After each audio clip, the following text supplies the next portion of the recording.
মারিয়াম এটা কেমনে করে হলো, তোমার তো বিবাহই হয় নাই, কেমনে করে সন্তান হলো?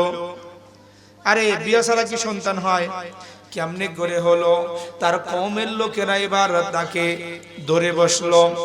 মারিয়াম আলাইহিস সালামকে এইভাবে জিজ্ঞাসা করে, ইয়া উখতা হারুন, হে হারুনের বোন, মা কানা আবুকি মুরাসাউ ওয়া মা কানাত উম্মুকি বাগিয়া, তোমার পিতা তো অসৎ ব্যক্তি ছিল না, তোমার মা তো ব্যভিচারিণী ছিল না, তবে তুমি কেন এই কাজটা করলে? আহারে, মারিয়াম আলাইহিস সালামের বাবার নাম ছিল ইমরান। জোরে কন্যা সুবহানাল্লাহ। ইমরান নামের একটা সূরা আছে কি নাই? সূরা আলে ইমরান। মাশাআল্লাহ, জোরে কন্যা মাশাআল্লাহ। তোমরা ছাত্ররা, তোমরাই তো এই প্রমাণগুলো দিবে। আলে ইমরান নামের একটা সূরা। এই মারিয়াম আলাইহিস সালামের বাবার নাম ছিল ইমরান। আল্লাহ রাব্বুল আলামিন ইমরানের উপর এত খুশি হয়েছিল যে তার নামে একটা সূরা নাজিল করে দিয়েছে। সুবহানাল্লাহ। ওই কওমের লোকেরা এইভাবে বলে, ইয়া উখতা হারুন, হে হারুনের বোন, মা কানা আবুকি মুরাসাউ ওয়া মা কানাত উম্মুকি বাগিয়া, হে হারুনের বোন, তোমার বাবা তো অসৎ ব্যক্তি ছিল না, তোমার মাও তো ব্যভিচারিণী ছিল না, তুমি কেন এই কাজ করলে? কারণ মুমিনের পেট থেকে মুমিন হয়, মুমিনের পেট থেকে মুমিন হয়। কোন ঠিক কিনা? মুমিনের পেট থেকে কি হয়? মুমিনই হয়, হয় না? কি হয়? মুমিনের পেট থেকে কি হয়? মুমিন হয়। মারিয়াম আলাইহিস সালামের বাবার নাম ছিল ইমরান, মার নাম ছিল হান্না। আহারে, তারা দুজনেই পূর্ণবতী একজন ঈমানদার বান্দা বান্দি ছিল। মারিয়াম আলাইহিস সালাম আল্লাহর প্রেরিত বান্দি ছিল। এমন বান্দি আল্লাহ রাব্বুল আলামিন ছোটবেলায় তাকে জান্নাতের ফল খাওয়াইছে। কোন সুবহানাল্লাহ। এবার মারিয়াম আলাইহিস সালাম তার কওমের দিকে বলে, ফাশারাত ইলাইহি, ইশারা করতেছে, তার সন্তানের দিকে ইশারা করে, কথা বলে না কারোর সাথে। আল্লাহ তাআলা নিষেধ করেছে, মারিয়াম রে তুমি কারোর সাথে কথা বলবে না। ফাশারাত, ইশারা করতেছে, ইলাইহি, তার সন্তানের দিকে। কলু, তার কওমেরা বলে, কাইফা, কেমন করে, নুকাল্লিমু মান কানা ফিল মাহদি সাবিয়া, আমরা কেমন করে কোলের শিশুর সাথে কথা বলবো?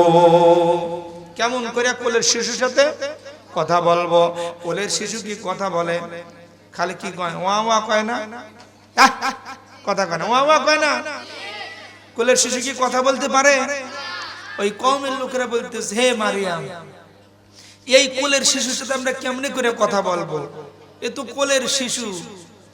এই কথা যখন বলছে, ওই কোলের শিশু তাদেরকে জবাব দিয়েছিল কবির ভাষায়, ফার্সি কবির ভাষায় বলতেছেন, তিফলেরা দর মাহদে গুয়া উকনাত, তিফলেরা দর মাহদে গুয়া উকনাত। অঙ্ক কেউ শিক্ষা দেয়, শিক্ষা করে শ্রেষ্ঠ। রসায়ন পদার্থ শিক্ষা দেয়, শিক্ষা করে শ্রেষ্ঠ। কোথাও, জোরে বলেন, কোথাও নাই। শুধুমাত্র একমাত্র মহাগ্রন্থ আল কোরআন যে শিক্ষা করে এবং শিক্ষা দেয়, এরাই হলো পৃথিবীর ভিতরে সর্বশ্রেষ্ঠ। কোন সুবহানাল্লাহ। আরো জোরে বলি না সুবহানাল্লাহ? হয় নাই যুবকরা? আরো বলি সুবহানাল্লাহ। মাশাআল্লাহ, মাশাআল্লাহ, আওয়াজ তুলতে হবে। পৃথিবীর ভিতরে তোমাদেরকে শ্রেষ্ঠ বলেছে, খায়রুকুম মান তাআল্লামাল কুরআনা ওয়া আল্লামা। এই হাদিসের ভিতরে আল্লাহর হাবিব তোমাদেরকে শ্রেষ্ঠ বলেছে, তোমাদের ওস্তাদ তাদেরকে শ্রেষ্ঠ বলেছে। পৃথিবীর অন্য কোন গ্রন্থ শিক্ষা দেয় এরকম কাউকে শ্রেষ্ঠ বলা হয়? তাহলে তোমরা দামি কিনা বলো? তোমরা দামি, তোমাদের মর্যাদা অনেক দাম, তোমাদের কাজও অনেক বড়। কোন ঠিক কিনা? তোমাদের কাজ হলো তোমরা সমাজকে পরিচালনা করবে, সমাজে নেতৃত্ব দিবে, তোমাদের নেতৃত্বে মানুষ ভালো পথে আসবে, তোমাদের নেতৃত্বে মানুষ সুন্দর পথ দেখবে। কোন ঠিক কিনা? তো যাই হোক, আমরা শ্রেষ্ঠ মানুষ, কাজও শ্রেষ্ঠ। আজকে সকলেই এই মহাগ্রন্থ আল কোরআন শেখার জন্য আত-তাকওয়া হিফজুল কোরআনে ভর্তি হয়েছে। কোন ঠিক কিনা? এটা শিখবে এবং এখান থেকে রিসার্চ করে করে সমস্ত উম্মাহার কর্ণকহরে পৌঁছায় দিতে হবে। এটা হলো আমাদের কাজ, এটা আমাদের কাজ। আল্লাহ রাব্বুল আলামিন সূরা মারইয়ামের 22 নম্বর আয়াতের ভিতরে আল্লাহ রাব্বুল আলামিনের কিছু কুদরতের কথা আলোচনা করেছেন। আল্লাহ রাব্বুল আলামিন হযরত মারিয়াম আলাইহিস সালামকে বললেন, জিবরাইল আলাইহিস সালামকে পাঠায়া দিয়া শোনায়া দিলেন, হে মারিয়াম, আমি তোমাকে সন্তান দান করব। কি দান করব? সন্তান দান করব। মারিয়াম আলাইহিস সালাম বলল, আমার তো বিবাহই হয় না। আমার কি হয় নাই? কেমনে করে সন্তান হবে? আল্লাহ রাব্বুল আলামিন যেটা চান সেটাই করেন। কোন সুবহানাল্লাহ। মারিয়াম আলাইহিস সালামকে আল্লাহ রাব্বুল আলামিন সন্তান দিলেন, বাপবিহীন সন্তান গর্ভে ধারণ করলো। কোন সুবহানাল্লাহ। এই ক্ষমতার মালিক কে? আরো জোরে বলি কে? আল্লাহ হলেন এই ক্ষমতার মালিক। এরপরে আল্লাহ রাব্বুল আলামিন সেই কথাগুলো কোরআনের ভিতরে সুন্দর করে জানায়া দিয়েছে। মারিয়াম আলাইহিস সালাম আল্লাহর কাছে এত প্রিয় ছিল, প্রিয় বান্দি ছিল যে তার নামে একটা সূরা নাজিল হয়েছে। কোন সুবহানাল্লাহ। এই মারিয়াম আলাইহিস সালামের কথা বলতেছেন আল্লাহ রাব্বুল আলামিন। আমার সঙ্গে একটু সকলেই আওয়াজ তুলে পড়ি, আউযু বিল্লাহি মিনাশ শাইতানির রাজিম, বিসমিল্লাহির রাহমানির রহিম। ফাহামালাতুহু ফাতাবাদাত বিহি মাকানা কাসিয়া। একটু জোরে বলেন আল্লাহু আকবার। আল্লাহ রাব্বুল আলামিন সুন্দর করে জানায় দিতেছেন, ফাহামালাতুহু, অনন্তর তিনি যখন তার সন্তানকে গর্ভে ধারণ করল, ফাতাবাদাত বিহি, এই অবস্থায় তিনি মাকারান কাসিয়া, দূরবর্তী কোনো একটি জায়গায় তিনি অবস্থান করল। ফাজাআল মাখাদু ইলা জিযইন নাখলা, খেজুর গাছের নিকটে প্রসব বেদনা তাকে আশ্রয় নিতে বাধ্য করল। যখন মারিয়াম আলাইহিস সালামের প্রসব বেদনা যখন উঠল বাজান, মারিয়াম আলাইহিস সালাম তার সন্তান এই পেটে বহন করে দূরবর্তী কোথায় যাইতে লাগলেন। যখন প্রসব বেদনাটা প্রবল হয়ে গেল, ওই সময় মারিয়াম আলাইহিস সালাম যেই খেজুর গাছের নিকটে আশ্রয় নিয়েছিলেন, আমার আল্লাহ রাব্বুল আলামিন সেই কথাটা কোরআন দিয়ে জানাইলেন, ফাজাআল মাখাদু ইলা জিযইন নাখলা। আল্লাহু আকবার। ওই খেজুর গাছের নিকটে প্রসব বেদনা থেকে আশ্রয় নিতে বাধ্য করলো।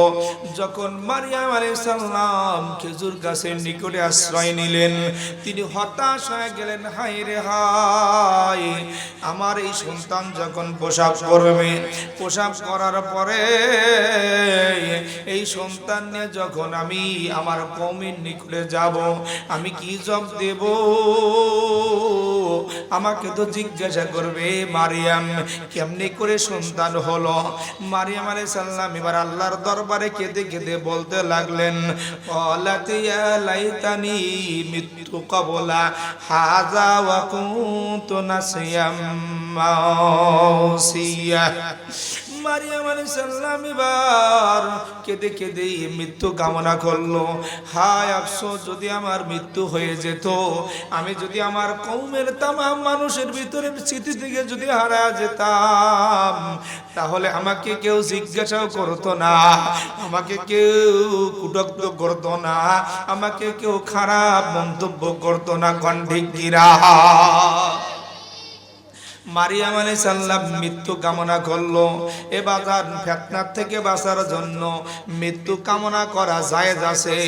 এই আল্লাহর বান্দি মারিয়াম আলাইহিস সালাম ফিতনার থেকে বাঁচার জন্য আল্লাহর দরবারে কেঁদে কেঁদে মৃত্যু কামনা করেছিলেন। ক্বালাত ইয়া লাইতানি মিতু ক্বাবলা হাযা ওয়া কুনতু নাসিয়াম মানসিয়া। আহারে মারিয়াম আলাইহিস সালাম এবার কেঁদে কেঁদে যখন এইভাবে রোনাজুরি করতে লাগলো, আল্লাহ রাব্বুল আলামিন তিনার রহমতের দুয়ারে ঢেউ উঠে গেল। আল্লাহ রাব্বুল আলামিন হযরত জিবরাইল আলাইহিস সালামকে পাঠিয়ে দিল। জিবরাইল আলাইহিস সালাম ফানাতা মিন তাহতিহা, নিচ থেকে জিবরাইল আলাইহিস সালাম এবার ডাক দেয়। ফানাদা নেদা শব্দের অর্থ হলো ডাক দেওয়া।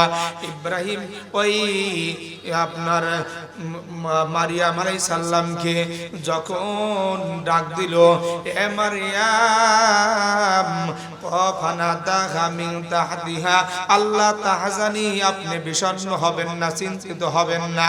কদ জাআলা রাব্বুকি, আপনার রব আপনার জন্য সৃষ্টি করেছেন তাহাতাকি সারিয়া। আল্লাহু আকবার। আপনার জন্য ঝর্ণা সৃষ্টি করে দিয়েছে। কোন সুবহানাল্লাহ। ওয়াহুজ্জি ইলাইকি বিজিযিন নাখলাতি তুসাবিত আলাইকি রুতাবান জানিয়া। মারিয়াম গো, আপনি খেজুর গাছের কাণ্ড ধরে আপনার দিকে ইশারা করুন, জাকিদান আল্লাহ রাব্বুল আলামিন আপনার জন্য খেজুরের পরিপক্ত খেজুর আপনার সামনে ঝরে ফালাইবে। কোন সুবহানাল্লাহ। হযরত মারিয়াম আলাইহিস সালাম যখন খেজুরের কাণ্ডটা এই দিকে নিজের দিকে যখন ঝাঁকি দিল রে বাজান, আল্লাহ রাব্বুল আলামিন সঙ্গে সঙ্গে পাকা পরিপক্ত খেজুর, মিষ্টি খেজুর মারিয়াম আলাইহিস সালামের নিকটে পৌঁছায়া দিল। কোন সুবহানাল্লাহ।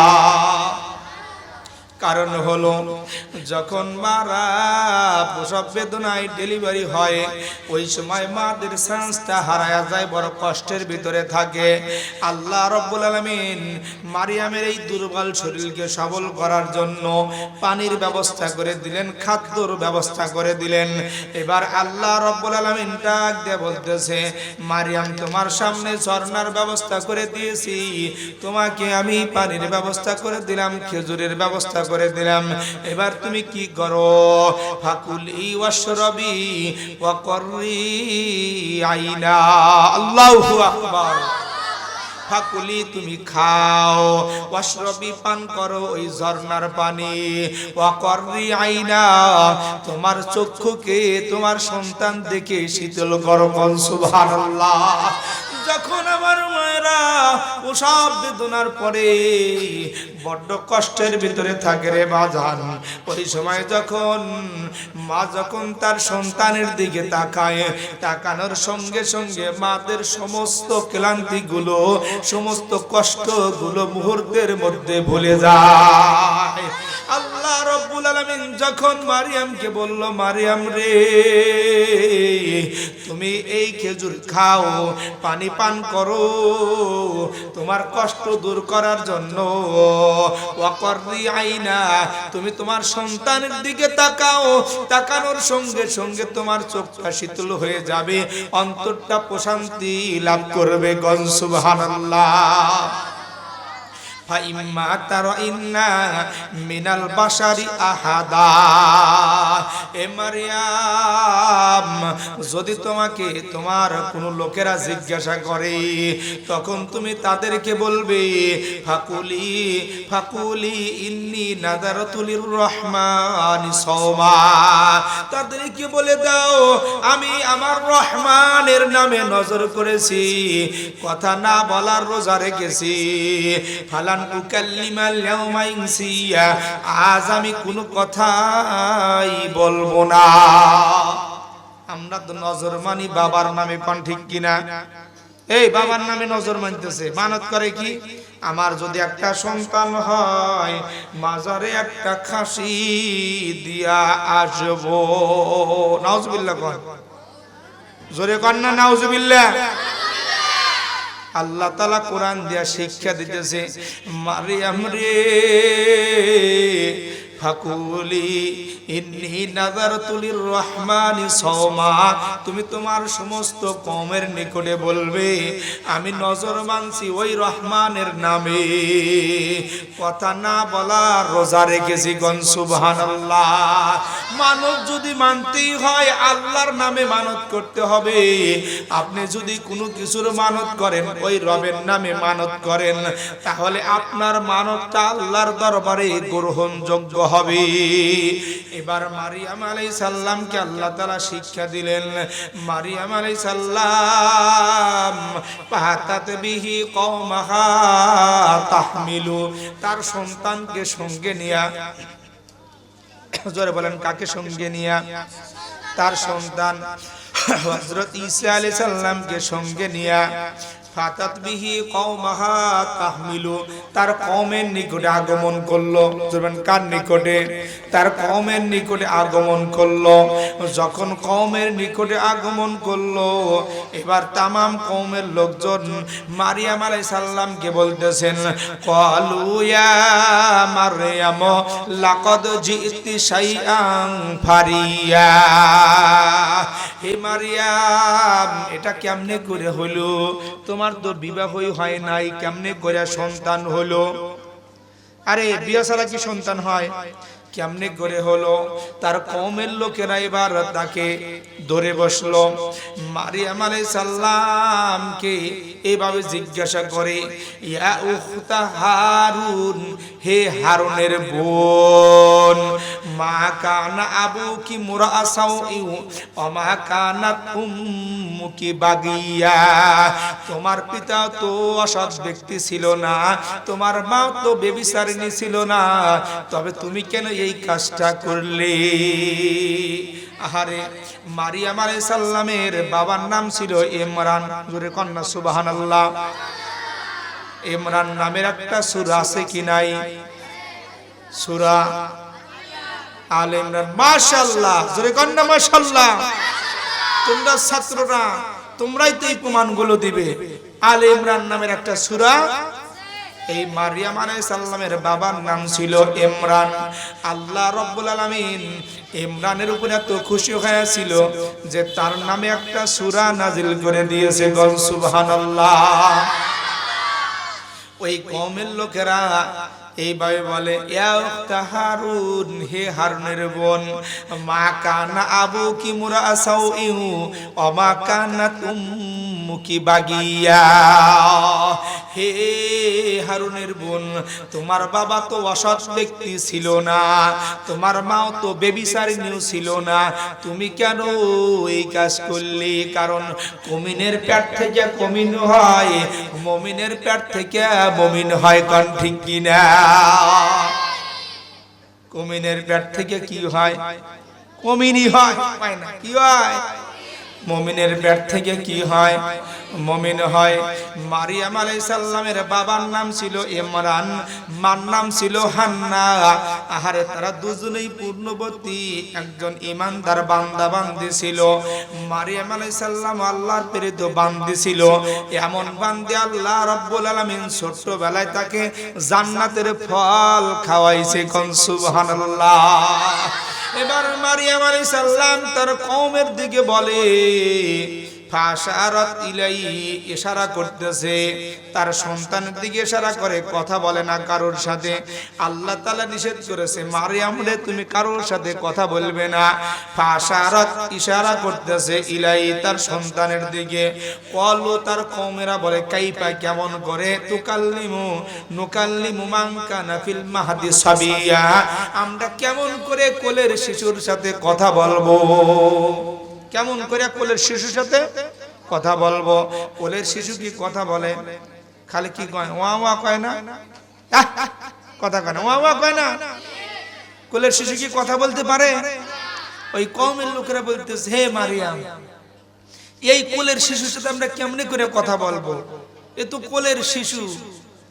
এই কথা যখন বলছে, ওই কোলের শিশু তাদেরকে জব দিয়েছিল কবির ভাষায়, ফার্সি কবির ভাষায় বলতেছেন, তিফলেরা দর মাহদে গুয়া উকনাদ, তিফলেরা দর মাহদে গুয়া উকনাদ, বেপে দর ফর জিন্দা পায়তা উকনাদ, তিফলেরা দর মাহদে গুয়া উকনাদ।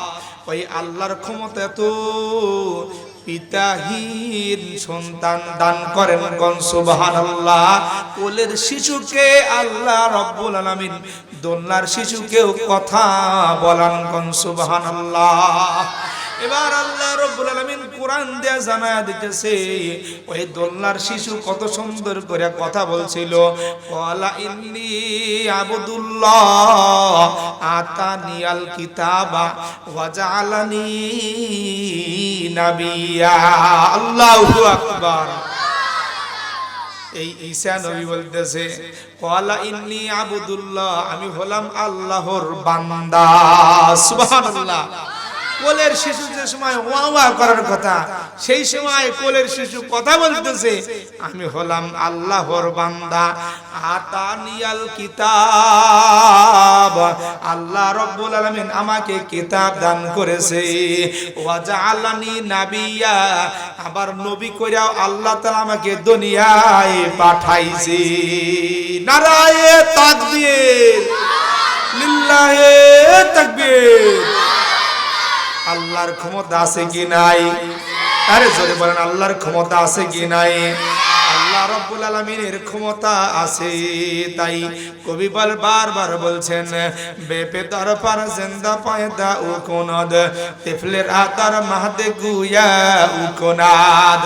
পিতা স্যার আল্লাহ তাআলা সন্তান দান করতে পারেন, দোলনার শিশুকে আল্লাহ তাআলা কথা বলাইতে পারেন, কোন সুবহানাল্লাহ।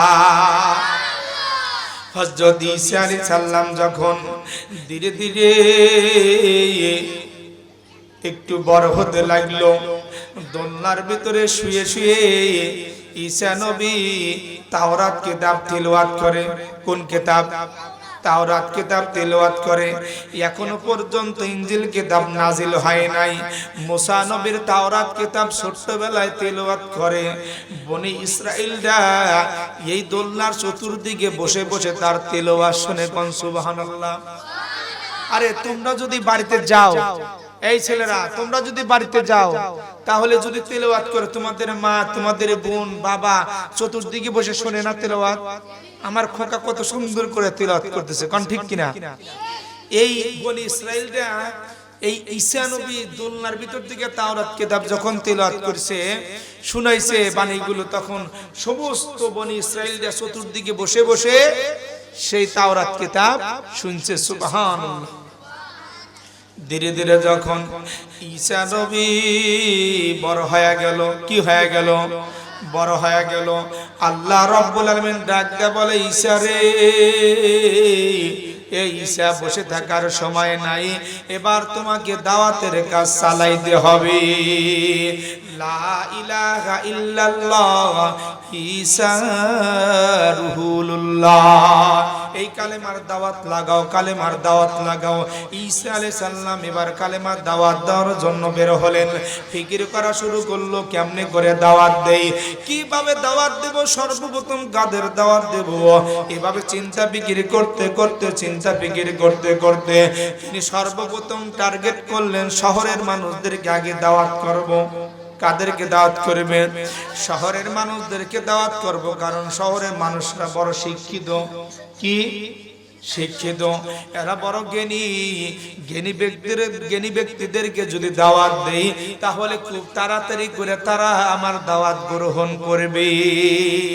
হযরত ঈসা আলাইহিস সালাম যখন বাবারা এই শহরের মানুষদেরকে দাওয়াত দেওয়ার জন্য বের হলেন, ঈসা আলাইহিস সালাম যখন শহরের মানুষদেরকে দাওয়াত দেওয়ার জন্য বললেন, ওরে শহরের ভাইরা, তোমরা এক আল্লাহর উপরে ঈমান আনো এবং আমি ঈসা নবীকে তোমরা নবী হিসেবে গ্রহণ করো। সমস্ত শহরের মানুষগুলো ডাক দেয়, বলে ঈসা রে, আমরা তোমার চাইল ভালো করেই বুঝতে পারছি, তুমি নবী দাবি করছো আর তুমি আমাদের উপরে কর্তৃত্ব খাটাইবাও, তুমি আমাদের উপরে নেতৃত্ব দিবাও, আমরা তোমার চাইল বুঝছি, আমাদের জীবন চলে যাবে রে ঈসা, আমরা তোমাকে নবী হিসেবে কখনো মেনে নেব না। হযরত ঈসা আলাইহিস সালাম এবার চিন্তা করলো, হায় রে হায়, সর্বপ্রথম আমি শহরের জ্ঞানী মানুষদেরকে দাওয়াত লাগাইলাম, এই জ্ঞানী মানুষগুলো অজ্ঞানের কাজ করলো। কিসের কাজ করলো? বড় জোরে বলেন। অজ্ঞানের কাজ করলো। এরা তো জ্ঞানী নাই, এরা হলো শয়তানি জ্ঞানীগণ, ঠিক কিনা? এরা আমার প্রথম দাওয়াতটাই মিস করলো, এরা কবুল করলো না। ঈসা নবী বড্ড ব্যর্থ হয়ে গেল। কি হয়ে গেল? ব্যর্থ হয়ে গেল। ঈসা নবী ব্যর্থ হয়ে চিন্তা করলো, এই শহরের মানুষদেরকে দাওয়াত দেওয়ার লাভ নাই, আমি একটু গ্রামের দিকে যাই, গ্রামের মানুষদেরকে দাওয়াত লাগাইবো। আমার আপনার নবীও দাওয়াত দিয়েছে। আমার আপনার নবী মক্কা নগরীতে যখন দাওয়াত দেয়, মক্কা নগরীর মানুষগুলো আমার নবীকে আঘাত করেছে, আমার নবীকে মারধর করেছে, আমার নবীকে, নবী যখন নামাজের ভিতরে সিজদায় গেছে, নারী বুড়িগুলো চাপা দিয়ে নবীকে হত্যা করার ফিকির করেছে। আমার নবী যখন মক্কা নগরী থেকে তায়েফের দিকে রওনা করলো, নবীজি চিন্তা করলো একটু তায়েফে যাই, হয়তো তায়েফের মানুষগুলো আমার দাওয়াতটা গ্রহণ করবে। ওরে বাজান, তায়েফে যখন দাওয়াত নিয়ে আমার আপনার নবী আগমন করলো রে বাবা, তায়েফে যাওয়ার পরে যখন তায়েফের বড় বড় জ্ঞানী ব্যক্তিদেরকে নেতৃত্ব দেয়, তাদেরকে যখন বলল, তোমরা ঈমান আনো, লা ইলাহা ইল্লাল্লাহ মুহাম্মাদুর রাসূলুল্লাহ, সমস্ত মানুষগুলো রেগে গেল। ডাক দেয়া বলে, মুহাম্মদ রে, তুমি নবী দাবি করছো, আমরা বেঁচে থাকতে বাপ দাদার ধর্ম ছাড়বো না। ছোট্ট ছোট্ট ছেলেদেরকে বলে, এই মুহাম্মদ একটা পাগল, একে তোমরা পাথর মারো। কি মারো? পাথর নিক্ষেপ করো, পাথর নিক্ষেপ করো। আমার নবীজিকে ওই তায়েফবাসীর ছোট্ট ছোট্ট সন্তানেরা এমন ভাবে পাথর মারছিল বাজান, নবীজি আমার অজ্ঞান হয়া তায়েফের ময়দানে পড়ে গিয়েছিল। আহারে, এবার হজে গিয়েছিলাম, সেই জায়গাটা দেখে সহ্য হয় নাই। একটা চিহ্ন করে রাখছে, গোল চিহ্ন, এই রাস্তার মাঝখানে গোল চিহ্ন করে রাখছে এখনো পর্যন্ত। সেই জায়গায়, যেই জায়গায় আমার নবীজি পড়েছিল অজ্ঞান হয়া, এবং তার পাশেই ছিল আঙ্গুরের বাগান, সেই বাগানে আমার নবীজিকে পানি পান করানো হয়েছিল। সেই জায়গাগুলো দেখে অন্তরটা কম্পন সৃষ্টি হয়ে যায় যে আরে আমার নবী এই ইসলামের জন্য মানুষদেরকে সঠিক পথ দেখানোর জন্য কত রক্ত ঝরছে তায়েফের ময়দানে, কত ব্যথা পেয়েছে, এরপরেও আমার নবীজি কাউকে বদদোয়া করে। নবীজি যখন অজ্ঞান হয়ে তায়েফের ময়দানে পড়ে গেল, আমার নবীজির কষ্ট দেখে ওই ফেরেশতারা সহ্য করতে পারে না। জিবরাইল সাল্লাম ডাক দিয়ে বলে, ওরে মালিক, আপনার বন্ধুকে তায়েফবাসীরা মেরে মেরে রক্তাক্ত করে অজ্ঞান করে ফালাইয়া দিয়েছে, আপনি একটু আমাদের হুকুম দেন, তায়েফবাসীদেরকে আমরা শেষ করে দিব। এইভাবে সে ফেরেশতারা পর্যন্ত আফসোস করছে। আল্লাহ রাব্বুল আলামিন ডাক দেয়া বলে, এ ফেরেশতারা, আমার চাইতে তোমরা বেশি কিছু জানো না। আমার বন্ধুকে আঘাত দিয়া আমার বন্ধুর উম্মতের গুনাহগুলো মাফ করাইব। কোন সুবহানাল্লাহ। এবার যখন ফেরেশতারা আগমন করলো, আমার নবীজিকে ডাক দেয়া বলে, নবী গো, তায়েফবাসী আপনাকে আঘাত করেছে, অজ্ঞান করে ফেলাইছে। হুজুর গো, আপনি যদি অনুমতি দেন, তায়েফের এই সমস্ত তায়েফবাসীদেরকে দুটি পাহাড় দিয়া এমন চিপন দেব, সমস্ত তায়েফবাসীদেরকে আমরা পাউডার বানায়া ফেলবো। আল্লাহর হাবিব ডাক দেয়া বলে, জিব্রাইল রে, না না, এই তায়েফবাসীগুলো বোঝেনি, একদিন বুঝবে, ঘরে ঘরে ইসলামের পতাকা উড়বে। কোন সুবহানাল্লাহ। হজে গিয়ে দেখলাম তায়েফের ভিতরে সকলেই নেককার পরহেজগার মানুষগুলো। আহারে, আর কোন কাফের তায়েফবাসীর ভিতরে দেখা যায় না। আল্লাহর হাবিব 1400 বছর আগে এইভাবে বলেছিল। আজকে যা দেখেন তায়েফে কোথাও কোনো কাফের পাবেন না, সকলেই নেককার পরহেজগার আল্লাহওয়ালা, প্রত্যেকটি ঘরে ঘরে কালেমার পতাকা উঠতেছে। কোন সুবহানাল্লাহ। এভাবে হযরত ঈসা নবী যখন ফিল করলো, ওই শহরের মানুষদেরকে দাওয়াত দিল, যখন কাজে লাগলো না, ঈসা নবী চিন্তা করলো, আমি একটু গ্রামের দিকে যাই, গ্রামের মানুষদেরকে একটু দাওয়াত দেই, দেখি গ্রামের মানুষগুলো আমার দাওয়াত কবুল করে কিনা। আল্লাহর নবী ঈসা নবী যখন শহর থেকে বের হয়ে গ্রামের দিকে রওনা করলেন, বাজানদারে যাইতেছে, হঠাৎ করে দেখে কিছু মানুষ ধোপার কাজ করতেছে। কিসের কাজ? কাপড় ধোয়। ডাক দে বলে, হে কাপড় ধৌতকারী ব্যক্তিরা, দোপারা, তোমরা থামো থামো, কাপড় পরিষ্কার করে লাভ নাই যতক্ষণ না পর্যন্ত কলব পরিষ্কার হবে। কাপড় পরিষ্কার করার আগে আগে তোমাদের কলবটা পরিষ্কার করো। কোন সুবহানাল্লাহ।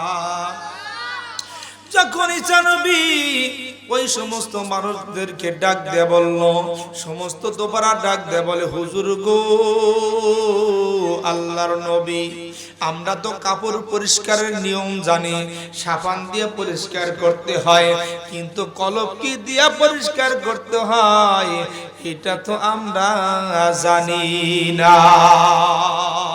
আল্লাহর নবী ঈসা নবী ডাক দেয়া বলে, আমি তোমাদেরকে সেটা কলব পরিষ্কার করার পদ্ধতি শিখিয়ে দিচ্ছি। ঈসা নবী এবার সকলকে ডাক দিয়ে বলল, তোমরা আমার সঙ্গে পড়ো, লা ইলাহা ইল্লাল্লাহ ঈসা রুহুল্লাহ, লা ইলাহা, জবান খুলে, লা ইলাহা